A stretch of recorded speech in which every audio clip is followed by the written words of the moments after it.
Welcome back to Audio Architecture. Today I want to take a good look at the drum set. It's easy to feel intimidated by the complexity of recording a kit. However, I want to break it down for you.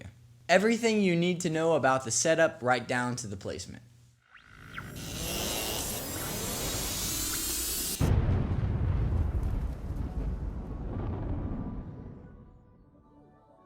Recording drums for me was an important part of my education. It's a crucial skill when recording a band, and if not done well, it could bear bad results. Sometimes only one microphone is needed, but most often, engineers will use several microphones to get different results. You need a multitude of microphones that each have their own purpose. Drums are meant to be punchy and present. Many classic drum sounds only came from a few microphones. However, this doesn't apply for all styles of music. Dynamic microphones are typically used for close miking the drums. Condensers and ribbon mics are good tools for capturing those overhead and room sounds. Here are a few examples, starting with the bare minimum and working our way up.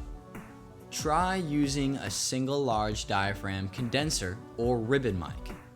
Place it about 3 feet away from the kick drum and 3 feet off the ground. Raise the mic up if you want less kick, which will give you more snare. You can also use an omnidirectional condenser microphone.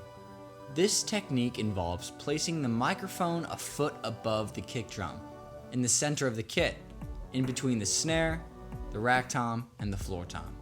Make sure it's close to the cymbals to capture every sound as clear as possible. A condenser mic or a ribbon mic would be good for this as well. Place a dynamic microphone inside the kick drum and adjust it until you hear the tone you want. A great stereo drum sound can be achieved with the top side miking technique. You can try this method by placing 2 mics equidistant from the snare. One mic is placed over the drummer's shoulder and the other is lower on the floor tom side. So if you pan these mics in opposite directions, the snare will be in phase since the 2 mics are equal distances from the snare. You can also stick a dynamic microphone in the kick drum for some extra low end. Place a dynamic microphone a few inches away from each drum head. Angle each of these microphones between 30 and 60 degrees towards the drum head.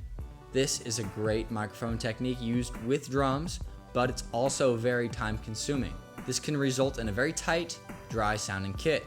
If that isn't quite what you're looking for, try placing a stereo pair of condensers or ribbon mics in the room. These will help liven up the sound.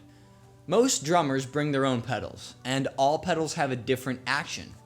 It's unlikely that a drummer is going to show up to a studio that has everything he or she needs.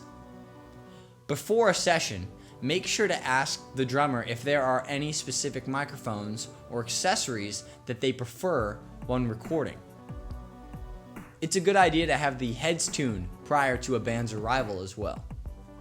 Specifically, where you put the microphone on a drum kit has a huge impact.